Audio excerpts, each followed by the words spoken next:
તો અંકલેશ્વર નજીક national highway 48 પર પાર્ક કરાયેલા કેમિકલ ભરેલા કન્ટેનરમાં અચાનક ભીષણ આગ ફાટી નીકળતા અફરાતફરીનો માહોલ સર્જાયો હતો।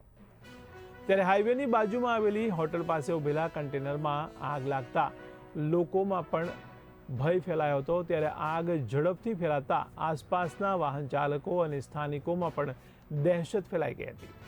જોકે ઘટનાની જાણ થતાં જ ફાયર બ્રિગેડની ટીમો પણ તાત્કાલિક ઘટના સ્થળે પહોંચી હતી અને આગ ઉપર કાબુ મેળવવાની કામગીરી હાથ ધરી હતી। ત્યારે હાઈવે ઉપર વાહન વ્યવહાર નિયંત્રિત કરવામાં આવ્યો હતો। તો આગને કારણે નેશનલ હાઈવે 48 પર લાંબા ટ્રાફિક જામની પણ સ્થિતિ સર્જાઈ હતી। જોકે સદનસીબે આ ઘટનામાં કોઈ જાનહાનિ નોંધાઈ નથી। તો કન્ટેનર ચાલકે જણાવ્યું હતું કે તે કેબિનમાં સૂઈ રહ્યો હતો ત્યારે અચાનક આગ લાગી હતી। શરૂઆતમાં તેણે જાતે જ આગ બુઝાવવાનો પ્રયાસ કર્યો હતો, પરંતુ આગ વધુ ફેલાતા ફાયર વિભાગ અને પોલીસને જાણ કરવામાં આવી હતી। કન્ટેનરમાં કેમિકલ પાવડર ભરેલું હોવાનું ચાલકે જણાવ્યું છે। ત્યારે હાલ આગ लागवाना कारणों तपास हाथ धरવામાં આવી રહી છે।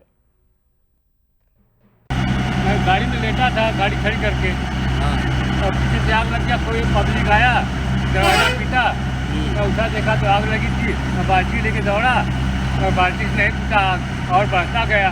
फिर फायर ब्रिगेड को फ़ोन किया, पुलिस को फ़ोन किया। क्या था गाड़ी में, क्या था? पाउडर है। पाउडर है? हाँ, किसका पाउडर? गोनी में है, वो बड़ा वाला आता नहीं है, जम्बो बैग। का उसी में है।